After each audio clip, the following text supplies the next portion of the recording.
Hey, I'm Brian Wampler from Wampler Pedals, and I'm a CGO.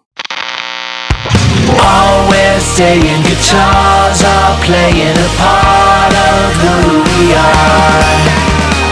Got a cool job, but there's so much more to the chairman and women of the pedal board. You're a CGO, Chief Guitar Officer. The show where success meets guitar. Welcome to Chief Guitar Officer. I'm Judd Silver. And I'm Scott Haidt. Judd, there's a lot of really cool companies out there, but I really love the ones that find ways to give back. For sure. And the ones who give back, but are also doing something that they're really passionate about. Yeah, our next guest coming up is Brian Wampler from Wampler Pedals. Big fan of his brands and his pedals. Actually brought one out here today. This is one of his famous guitar pedals. For those who don't know what this is, it's a pedal when you play electric guitar. Sometimes you plug your guitar into these pedals before they go to your amplifier and it helps change the sound. For the guitar nerds, you know all about this stuff. This is one of these special edition pedals that Brian did to help raise awareness and raise some money for breast cancer. He had a whole line of pedals that were pinks. This is one of them. I really think this company's got a lot of heart. This guy's got a lot of heart, and he's got a really, really cool story. So, Great. All right, let's talk to him. Brian Wampler from Wampler Pedals. He's a CGO. Electronics whiz, guitar pedal pusher, educator, and CGO. Welcome to the show, Brian Wampler. Thanks for having me. Great to have you, Brian. Yeah. Appreciate it. All right, so Brian, where are you right now? So I'm in my, I don't know whether to call it a studio or what to call it, but basically this is my dungeon that I work out of. So, I film videos here, I breadboard new circuits here, I answer email here, I even sometimes sleep here. But not intentionally, sometimes it's like this, just at the computer. So yeah, this is where I do everything. Usually people like me have a big factory and a bunch of employees. And I had that at one time. And I got to a point where I'm like, you know what? The creative aspect is just, I'm losing it. I'm becoming just another, corporate person and it's becoming a job and I need it to be fun again. So I changed everything and it's fun again. So that is the Wampler. That is Wampler Pedals HQ right there. It really is. Yeah, it technically is. Our factory is in Los Angeles, but I'm in Indiana. So I just basically get to do the fun stuff. I get to make videos, corny content on whether it's on TikTok or Instagram or whatever, and basically just have fun designing, guitar pedals. That is fun. That sounds like a lot of fun. It's the fun side of things. Yeah. So we're going to ask you a lot about Wampler Pedals and the whole history of the brand and the creation of that. But I know that I understand that you're currently involved in a project now with online courses and Blueprint, et cetera. Can you talk a little bit about what that's all about? So because, I apparently didn't want to sleep even less, I decided that I was going to, I'd been asked for years to create some sort of course about designing guitar pedals.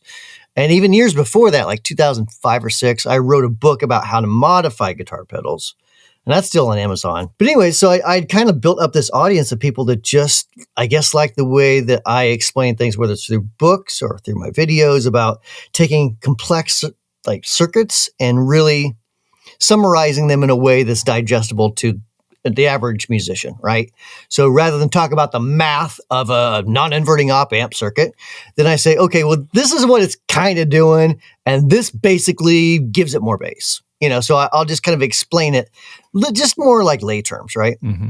And I figured out, you know what? I want to just get this out there, just have it live on the internet so people can take it as they want. When they ask me questions, how does this work? Why does this work this way? And so on. I can say, this course right here will explain all of that to you. I've answered emails about this stuff for years and years and years. And you just can't answer. And there's 8 hours of content in this course. You can't answer that in the email. Right. Not that there's not books and that sort of thing, but it's usually more about electrical engineering, which even though pedals is electrical engineering, it's kind of backwards because especially with guitar stuff, we're trying to figure out how do we take this audio signal? How do we make it distort? Where if you're generally in electrical engineering, you're like, how do I take this audio signal and try to make it not distort in any way? I want it as clean as possible. There's not a lot of books at like a college level. It's a DIY thing. Like, were you trained in electrical engineering? I mean, if you take us back a little bit, was it an electrical engineering background? Well, in about, I guess it was around late 90s, early 2000s, I was basically a remodeling contractor. I didn't go to college. I just, right out of school, I got into the trades and learned how to do carpentry and different types of stuff like that. And I did that for a while playing guitar. And, for fun, I would obviously, I always like to work with my hands. And I met someone who actually, a local guy gave me a modified guitar pedal, DS1. And I thought it was pretty cool that you could just take like a stock pedal and change a few things in it and make it sound different. So I set on this journey, like, how does this work? How do you just know what to change in a guitar pedal? And so I basically just taught myself. I just bought some books and read through a lot of forums and asked a lot of people a lot of questions. And then eventually, I don't have one near me, I don't think, but eventually, it's this thing called a breadboard, which basically just allows you to build circuits without soldering. You just plug it in these holes and you can make circuits. So I bought one of those and I just started making all these different popular pedals and looking at the schematics and building them on this little device. And just to see, well, what happens when you change this resistor? Oh, that gives it more gain. That's cool. Wonder why that is. And so that's really how I started, is kind of doing it backwards. That it, like, what happens if I pull this out? Oh, it doesn't work anymore. Or why? I have no idea. And so I just learned, I guess that would be on the job experience, but I never set out to build a guitar pedal company at all. Like, I was just doing it for fun. And I was actually trying to be a musician in Nashville, like gigging on Broadway a couple times a week. And so I'd like bring these homemade pedals with me to gigs, and people were like, that's cool. That sounds great. What is that? And I'd just be like, oh, sell it to you. $50. How about that? Now, did you make more money playing the gig or selling your pedal off your pedal board? Eventually you got to, well, both. I mean, Broadway it's not the Broadway that it is now. I'm trying to think back, because that was about 2005 or so when that was going on, maybe 2004, somewhere in that area. At the same time, I'm like, okay, well, I can sell, like, people will buy these every now and then. I can make some extra money on the side. And so I started selling them on eBay.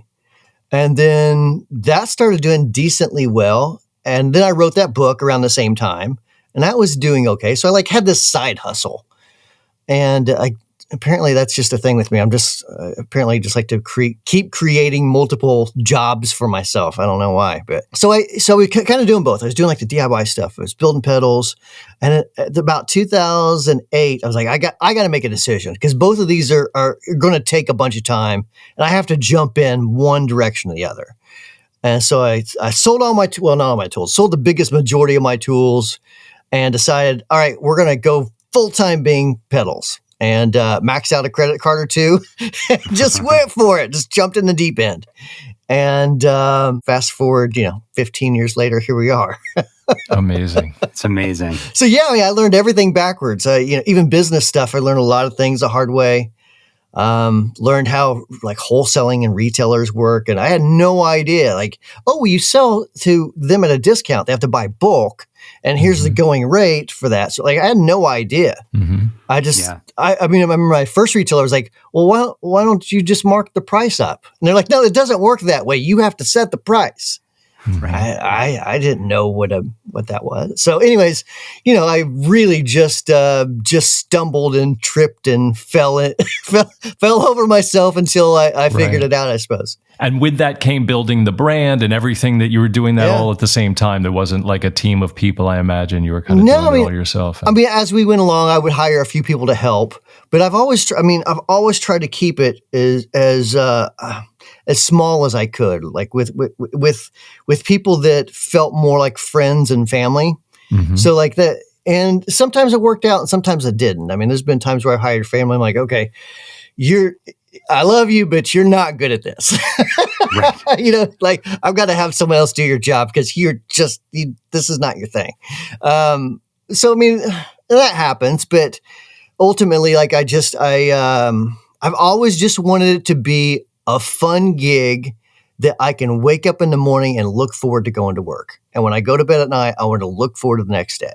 So that's been my focus more than, well, what kind of profit are we having? Like, that's not me. I hope for profit, and I plan for making a living doing something I love. Very admirable, and just like it's kind of what we're all about here, is like taking something you're passionate about and creating an entrepreneurial path for yourself out of it and making it work. So you've certainly done that. I mean, I've seen it firsthand, Scott and I, being musicians and being around the studio world. And when we were kids, there were only 2, maybe 3, 4 brands. Now, the whole boutique market exploded. You were certainly a part of that and a spearhead of helping that happen. I remember my first exposure to it. I was in a recording studio, and this guy had a Fender Deluxe, and he didn't want to change out the amps, the engineer, and he just called over to the assistant engineer. He said, we need to switch out this sound.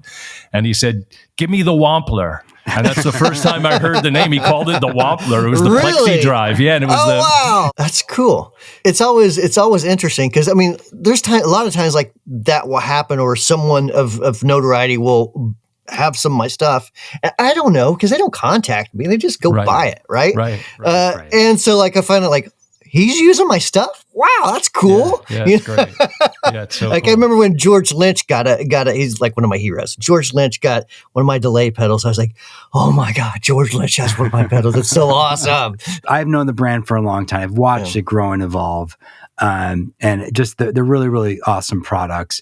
I know you also help people out and do some giving back and whatnot. I think it would be really cool to share some of those stories. Well, there's several times it happened. I think the first time it happened was, I don't know, maybe we were pretty small, maybe 2009, maybe 2010.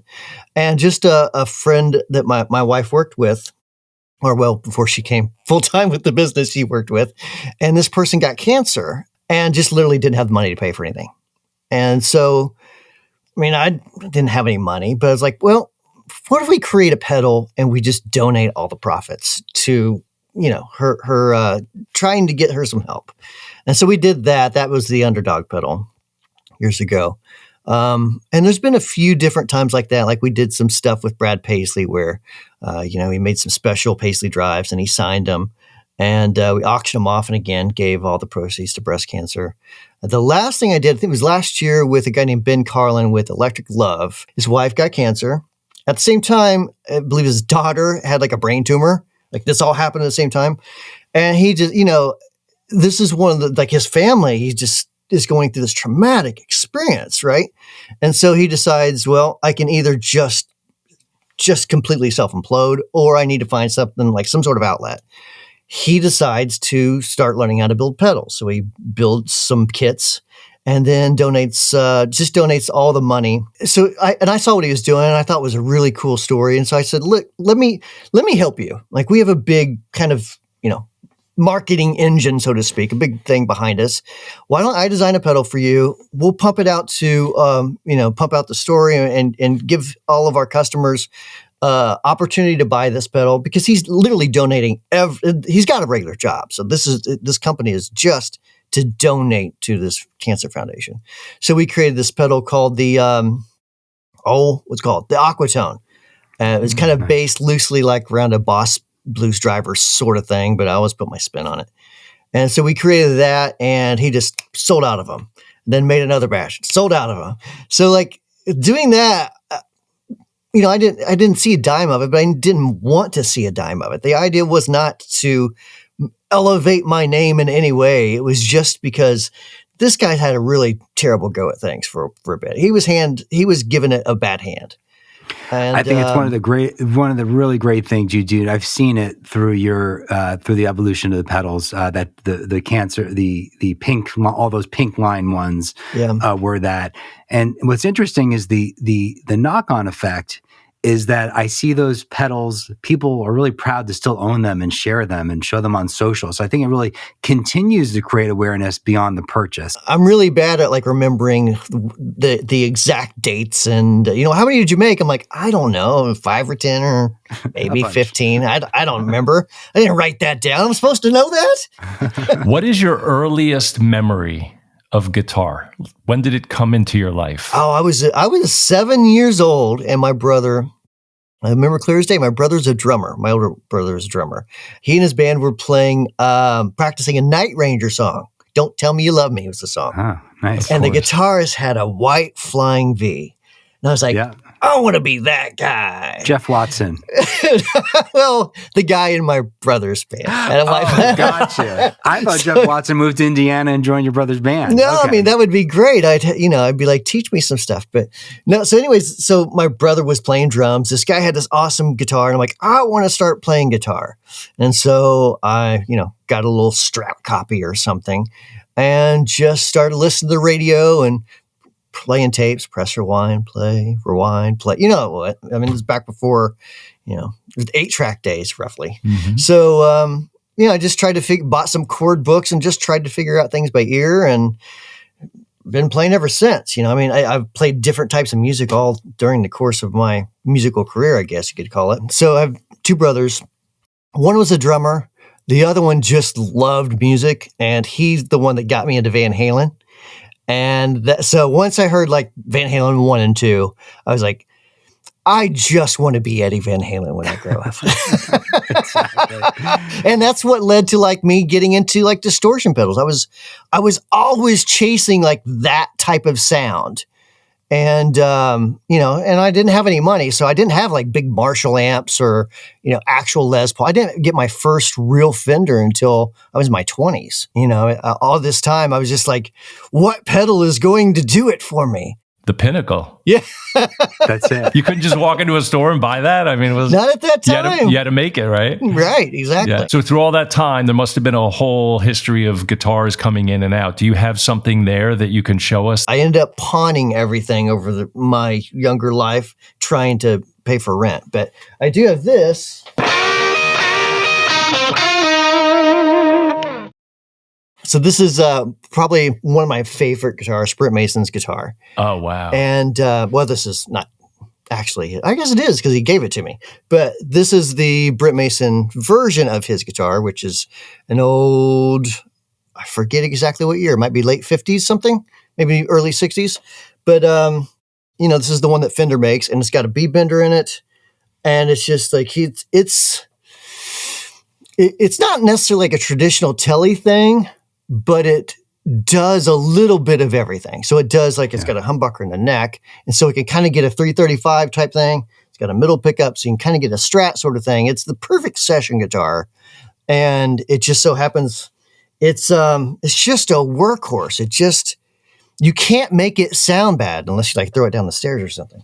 The guitar that made country radio, right? I mean, that's on 1,000. It really is. Yeah. Records, if you've listened to country music since 1987, you've heard it on almost every song, Mm-hmm. Yeah, so what are the pickups in that? That's is it all? It's all stock. I think they're all Seymour's, if I remember right.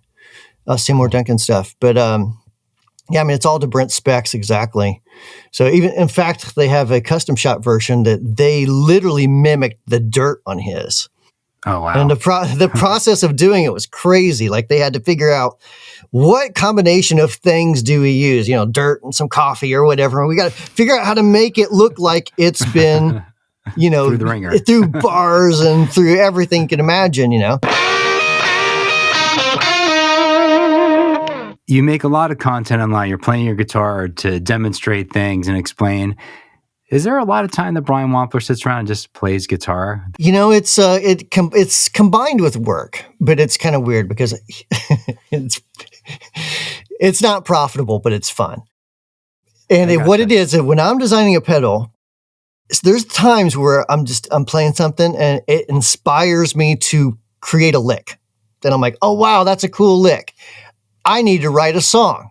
And so I'll stop what I'm doing. And I may spend the next 3 weeks just writing a song, recording it, programming drums and everything. Not to put it out to the world just because what's the point in all this if you can't make something with it, Mm-hmm. That tends to be when I do that. And I do play out maybe 4 times a year, just, not very much. Playing out is fun, but I'm not so much like a showman. Like I'm just not a performer in that way. So we're not announcing the release of Brian Wampler Comes Alive 2. Is that what we're saying? Not the tour, maybe the album, but not the tour. But a real modern day Renaissance person who is clearly an inventor, and whether it's making music and making pedals and designs or creating these online courses, it's really quite an amazing story. So thank you for sharing it with us. Where do people find you? Certainly just look up Wampler pedals. I mean, all the Instagrams and TikToks and Facebook groups and all that stuff, that'll come up.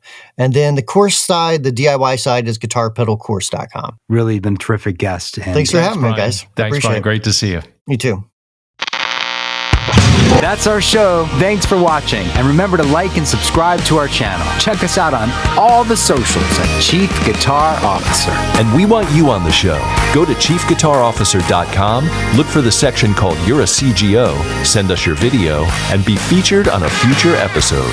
Just like this. Hey, I'm Dave Weintraub, the CEO of Pinnacle Promotions in Atlanta, Georgia. This is my Collins I-35, and I am a Chief Guitar Officer.